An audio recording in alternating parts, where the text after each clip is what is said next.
All right, so what we have going on here is a timer in our PLC code. All right, nothing too crazy, nothing that you guys really haven't seen before, except for the fact that it's a timer.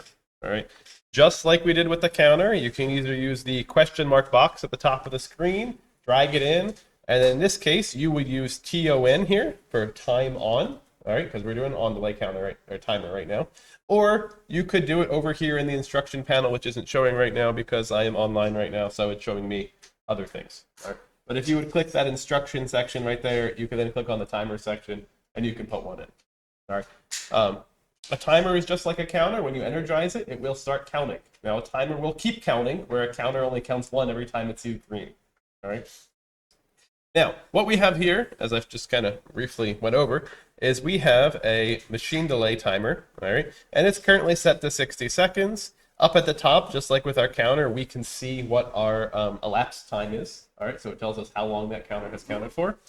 That would also be right here if we had a tag there, right? We would also see what the elapsed time was on that tag, right? So if you want to put it on HMI or something, that is the easiest way to throw it on there is to do that. Not necessary. All right, that would be ET, and PT is our preset time. So what we want the counter to, or the timer to time to. So in this case, we have it set to 60 seconds. I'm about to curse myself for that one, but that's okay. Anyway, I'm going to press the button, and we're going to make this tag 1 go true. All right, which you can see right there. It's green. Now, is the timer counting? No, it is not counting right now. Why not? The answer is it's not a good reason why it's not counting. All right. And my best reason for it not counting is because we're not using it anymore. That's the only reason that I've come across, figured out. All right. That line was completely green from here to that box. It should have started counting, timing for us. But because we've never referenced this Q bit anywhere or have an output here, it's like, I have no purpose in life. I am not going to do anything. That is legitimately the only reason I can come across. Yeah, again, this is in Siemens World. Alan Bradley, it does, like just kind of just right away. Now, here's one of the really fun things here. All right. Yeah, this is going to be a pain. I don't know if I can do this. I'm going to hold this button in the whole time I'm changing this code. All right, so I'm holding that in right now. So, you guys could all count if you wanted to. I'm going to quick throw a Q0.0 on here and download it. All right, so that's the only thing I've changed. And we're downloading that code. Hopefully I've done this quick enough.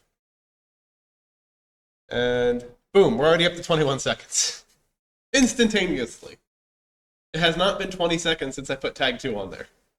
All right, so even though it's not showing you it's counting, it actually is counting in the background.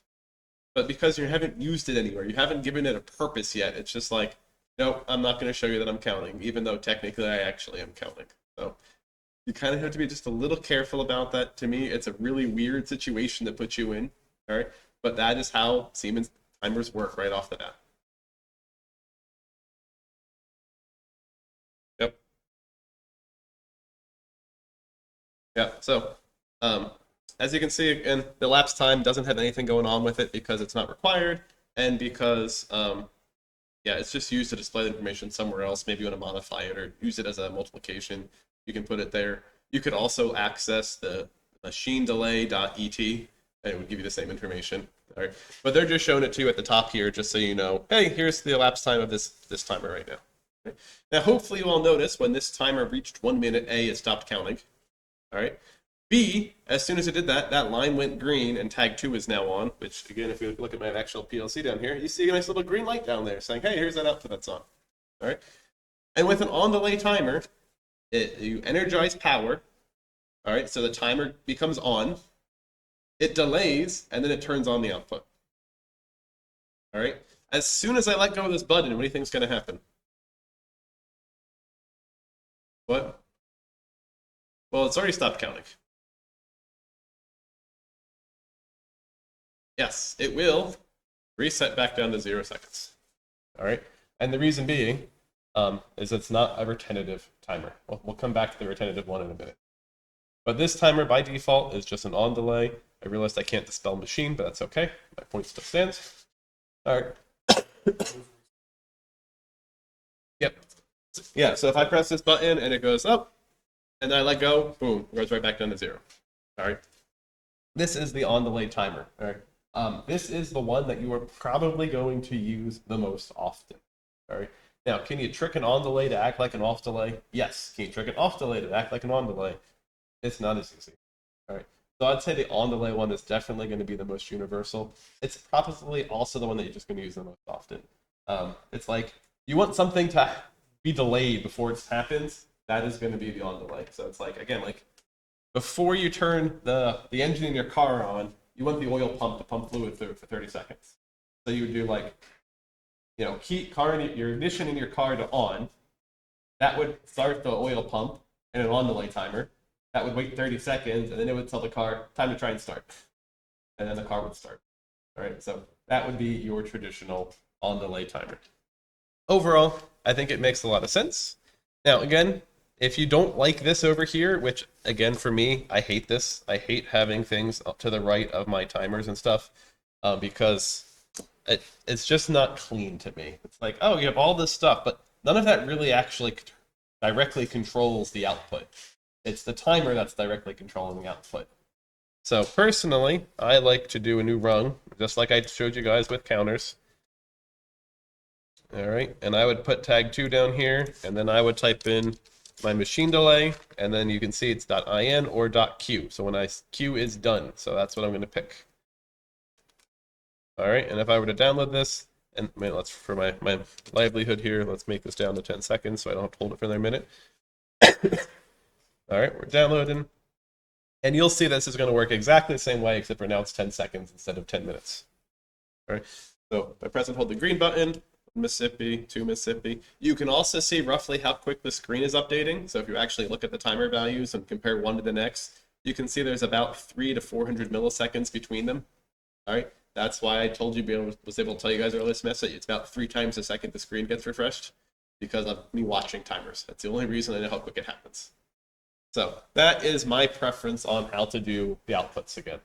Just like with the counters, I like to reference the Q bit. Now with the counter, you have QU and you have QD. Remember, QU is count up, QD is count down. With timers, we just have Q. There is no U, there's no D. It's just the timer is done counting. Now, if we wanted to make this a retentive timer, right? What does retentive means?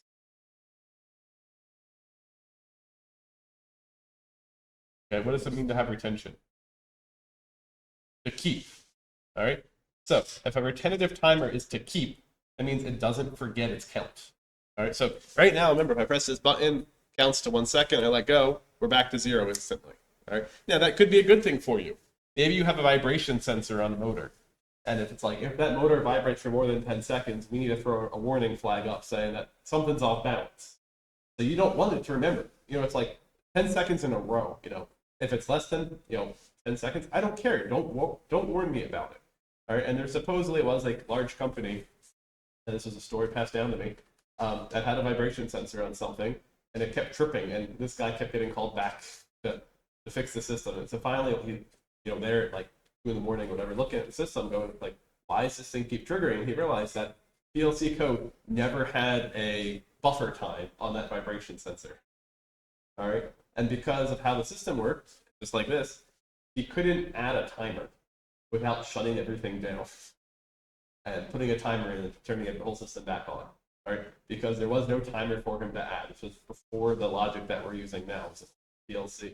You had to actually stop the program, add a timer to it, and then start the program back up. Well, by doing that, all of the system had to go into shutdown. So it was going to cost them multiple hours, basically, because they had all these heat tanks and glue and whatever else that had to get back up to temperature before the system was operating again. So what they did was they just bypassed the vibration sensor for the day or whatever until they got to a point where they could do a proper shutdown for maintenance. All right, and then once that happened, then he added an actual timer into it. All right.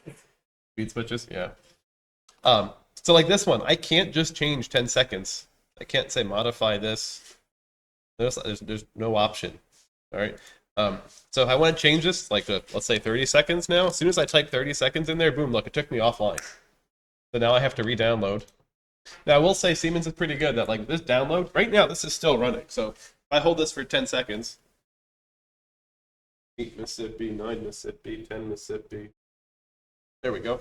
See, it's still rocking that 10-second timer because I haven't downloaded it yet. Once I hit yes to this, now it's actually downloading. So it is actually performing this change on the fly without modifying the code. You can get yourself into a lot of trouble with that. Changing code on the fly.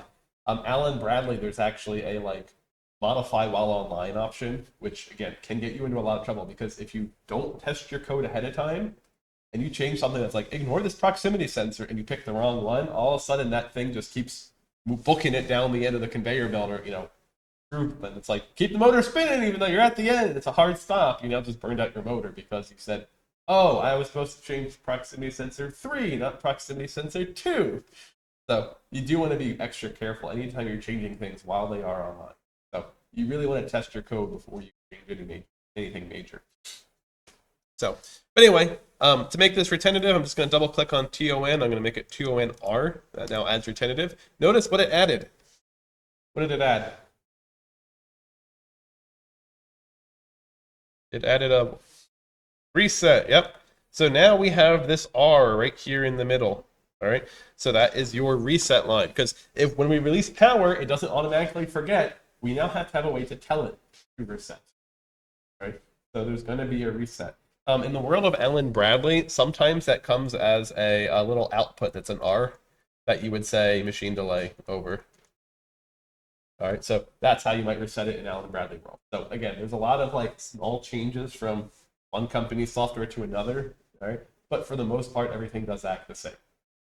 So you do need to be careful about how you reset things, but anytime you have a retentive, you need to reset it, all right? So I'm gonna go ahead and just throw in another button here, all right? And this is gonna be backwards, but let's see who can figure it out. I want this to be I0.0. Now, why did I make this a normally closed or a break contact? Nope. Broken. I made this 0.0. This light right here is 0.0. So I used a break because the contact I'm using is my stop button. It's normally closed. So if I made it make, it would be constantly resetting. All right. So I had to say, I want to use the stop button. I have to invert my logic that I would normally use because the logic for that button is already inverted. So sometimes you have to think about that. All right. So I've got 30 seconds now. We're going to go ahead and download this. All right. That's fine. Load it on up. All right, we can see all the code. So now you can see when I press the green button, we do start counting just like we did last time, all the way up here at the top. So you can see we're up to 5 seconds now. So when I let go of this button, notice our time now still stays there. All right, so that is the joy of the retentive timer. That kind of means like a counter is retentive, right? They don't forget when we let go of power of that button. They know they've already counted. So counters are also kind of retentive in their own aspect. So now if I press this button again, now it's just going to keep counting from wherever it was, and every time I let go. All right. So a great example I have for a retentive timer would be an oil life sensor. All right. You're like, we can have the oil. We want to replace the oil in our robot every 3,000 hours. All right. So you would say, okay, retentive timer. And you'd count from 0 to 3,000 hours. And then at that point, you either have a little warning on your PLC screen saying maintenance due, or a little flashy light that goes off, or whatever. But it's only counting the time that the motor is moving, because he might say, instead of tag 1 here, you just say motor, right? You just say, okay, that's motor 1. That's my oil life for motor 1. So once that reaches, in this case, 30 seconds, it'll warn me to say, hey, change the oil on this thing. So it's like, oh, motor 1's on, now motor 1 stops. Motor 1's on, motor 1 stops. And we just keep going through this back and constantly changing things. All right. And sooner or later, we're going to hit that magical 30-second part. And at that point, our tag 2 would turn on, and that would be the oil change reminder. All right. Now, maybe, again, if this was going to be your oil change, you'd probably, or if it was me at least, I'd have one of my clock bits here. And what would that do? Blink. That would make tag 2 here, this output, be turned on and off constantly. Going blink, blink, blink, blink, just blinking on and off, constantly bothering you. So that would be how I would probably want to do this, at least. All right. And then when you're like, all right, machine, I've changed your oil, leave me the flip alone, you would go and you'd press that reset button for that oil, and boom, now you're good to go and start counting again. All right. Now again, this will not count like how many hours over 3,000 you've reached. Once you hit 30 seconds in this case, it stops counting. All right.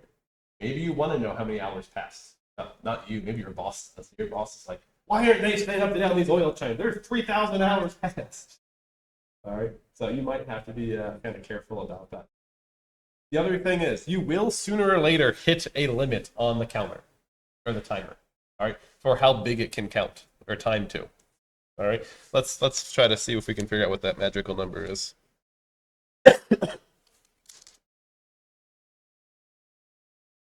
It's in 52. No, 5,000. Let's just put a whole bunch of zeros on there. There we can go. So we can count to 24 days, 20 hours, 31 minutes, 23 seconds, and 647 milliseconds. All right, so there is an upper limit to this. We can't count a whole month. All right, so if you wanted to count a whole month, anyone have any suggestions for me? 30 days? Well, yeah, okay, but again, I can't do 30 days. If I do, here we go. It says 24 days, 20 hours. Yes. All right. You actually have a few options in the long run for how to do this. All right. Option one would be you just did 2 timers. All right. And it's called cascading. So one timer controls the next timer. All right. So in this instance, I'm just going to go ahead and reset all this. So we would have this here. So let's just say we have 30 days in a month. We're going to be lazy. We're going to say 15D for that timer. And then we'd pop another one in here. And then you would say another 15 days. And boom, there you go. Now you've got 30 days worth of coverage between those two. You probably want to make the reset the same. How do you make it? Go ahead. Okay. Yep, so that's saying the output of this one is done, which will then make this one count. Now, you have to be kind of careful here because this one will instantly just start counting as soon as this one's done, like completely. So we actually need one more piece of logic. We need tag 1 here, also right there. All right, if we didn't have that, once the first timer was done, the second one would start and go. It wouldn't be like waiting for that tag, that motor to be on or whatever the case. So you do have to be a little bit careful with this. Gotcha. Yep, that input.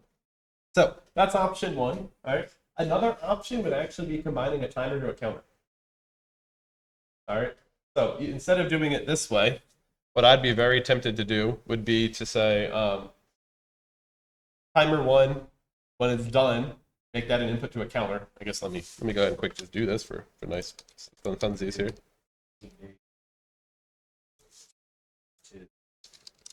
Exactly. So I would say count up.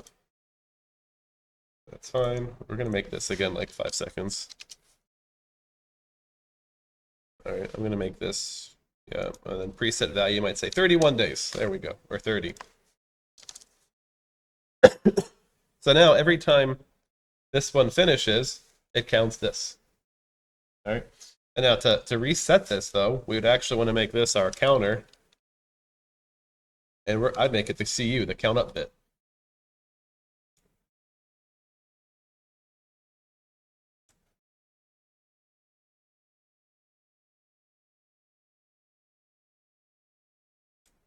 All right, so now I press this button. Oh, sorry, wrong one. Forgot to change my logic. Don't you just love when you forget your logic? All right, so once this is done, so I press this, you'll see that timer count up to 5 seconds, and then it should basically instantaneously reset itself, and the counter should then go up 1. Oh, and is that what we're seeing happen? Counter's at 1, now it's at 2.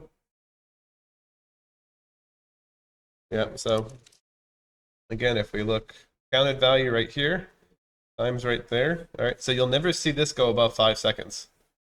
All right, and because as soon as that does, it triggers this. When this is true, it triggers that to reset, and then it resets itself. All right, so we can see else. All right, so again, looks like we're about to get the 5, and then we never get there. All right, and that counter just keeps incrementing. All right, so that is kind of like again like a little cheater's way to say, okay, I need to count for a very long or time for a very long time frame. All right. So there's always going to be these little workarounds for you for like how do you do this or do that. All right. Having one timer control another one may be a legitimate thing. All right. Now, as I told you guys the other day, it's been a while. I hate timers. All right. I don't think they are often used in ways that they shouldn't be used. All right. You're like, all right, it takes 20 seconds for this package to get off the conveyor belt, so we're going to put a 20-second delay before we turn the conveyor belt off. And while like maybe 90% of the time that works, there's that 10% of the time where it doesn't work, and that package is still on that conveyor belt when you turn it off. All right. Timer is not a good replacement for another sensor. Really what it comes down to. All right. Are there some instances where you have to use timers? Yes. All right. As I said, if you want to mix something for a certain time period, there's no sensor for that. I mean, I guess you could count maybe the number of times the mixer turns around. And so instead of saying, we're going to mix this for 30 seconds, you're going to say, we're going to mix it for 30,000 RPMs of the mixer. And you're counting the RPM of the mixer. So now it's a counter, not a timer. All right. That might be a good solution for you. But really, it comes down to, it's like, can you do this without using a timer? All right. And the answer is often yes. The downside is you have to add another sensor. You have to run more wiring. It's extra costs. A timer is a simple band-aid, my opinion, what it comes down to. Right? So do timers work? Yes. Can they solve a problem? Yes. Are they the best solution? Not normal. All right. But there are times, as I said, where you have to use a timer. Like a red light, a street light. Right? That is all timer based. Like, oh, is 30 seconds past? Yes. All right, then go to yellow light so the other traffic gets deterred. Like, you could count cars, but you're not guaranteed to have 10 cars go through that intersection. All right. Imagine that. You're like, all right, I got to wait here till 10 cars go through that intersection before I get to go. And you're like, there's 9. And you're like, 2 hours later, you're just like, oh, there's the 10th car. I got to turn now. That would be horrible. So a timer is the best option in that instance. So there is definitely a lot of give and take going on here with timers. Do they work? Yes. All right. So anyway, we will do not retentive, off delay timers another day. Probably next week we'll just do the off delay because I find those to be a bit more confusing than your on delay and your retentive. All right. The setup is mostly the same, but just how they actually operate is completely different. So yeah, that's really about all I got. Any questions?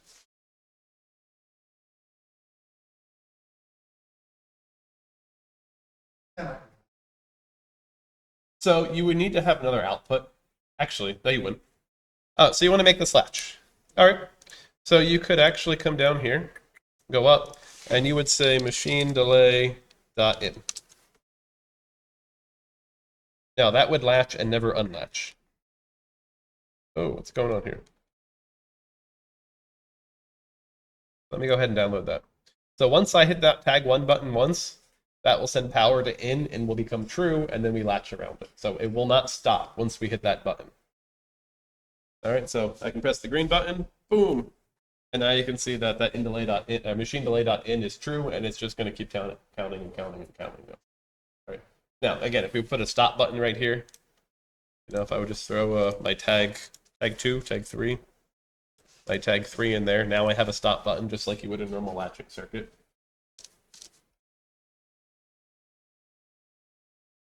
And maybe you want to latch this with Q. You're like, once that 5 seconds is up, I need to stay true so I can have other logic process.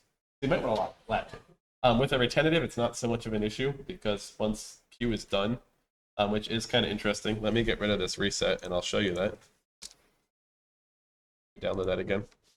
Yeah, and this is, I think, one of those reasons why I don't like putting the outputs to the right of the timer or the counter, because when you're trying to read it, it gets a little confusing. All right, so let me hit this. Right, it latches, it stays on. All right, we're almost 5 seconds. There we go. Why did it reset? Oh, it's still there. I deleted the line, but I didn't actually delete the tag. There we go.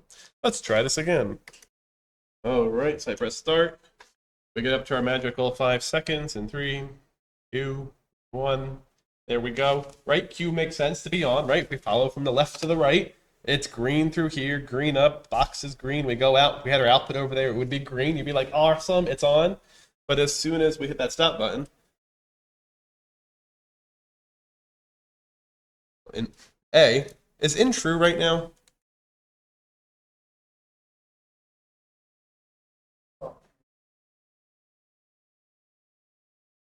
Yeah, again, this to me, this is bad logic. Right now, in is not true.